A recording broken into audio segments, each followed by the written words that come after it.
The Netflix storyline was an interesting one for sure. It wanted to give us screen-accurate characters to the Netflix shows, despite how long it took them to actually deliver the show, as opposed to the first wave.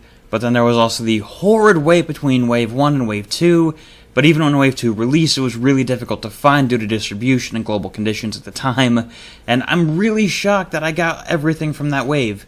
Soundwave was one that I wanted the most, and I was super happy to get it when I did, but a year later, how does it actually hold up to the test of time for me? Soundwave here looks really good. It's not perfect, but I think it's perfectly fine with what they've done. Sure, he kind of looks like a walking microwave, and which you'll know what I mean if you look at the chest, but everything else captures the spirit of the character perfectly, from the way they have the head sculpt to just every other little intricate detail. And if you notice, this is also a retooling / remold of the Siege one. So you'll see like everything looks very similar to that one, but you end up with a completely different alt mode at the end of it, and which we'll talk more on that later.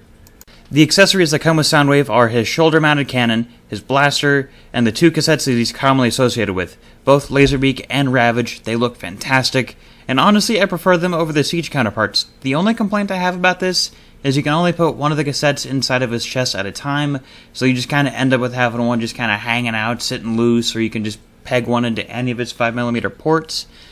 You know, it adds to the display option if you want to make it work as armor, but it's not my preferred display thing, so I'm probably not going to do that.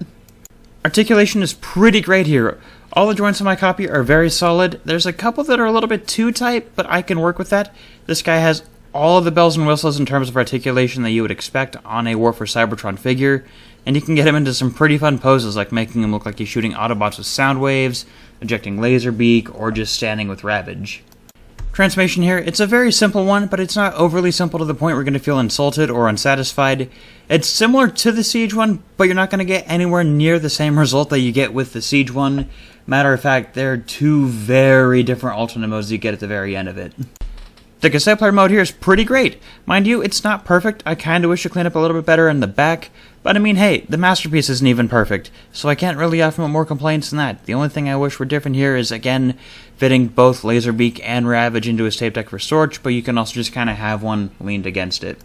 I would for sure recommend this to anyone who wants a Soundwave, whether it be for the G1 shelf or just anyone who loves Soundwave. It's one of the better modern Soundwaves for this scale too. I'd give it a solid 9.5 out of 10. And it's not the weird spaceship one that is the Siege, but it's also not quite the masterpiece stand-in of the Titan's Return figure. The only thing I'd worry about is aftermarket prices, since you can't get this figure exactly for MSRP unless your Walmart just happens to have a horrendous backstock of Netflix Wave 2 figures, which I doubt. That's really all I have, so make sure you leave a like, comment down below, and if you're not subscribed, please consider doing so. And if you're so inclined, please follow my social media pages down below in the description. And with that, I hope you guys all have a fantastic day, week, month, life, and I'll see you guys in the next video. Goodbye!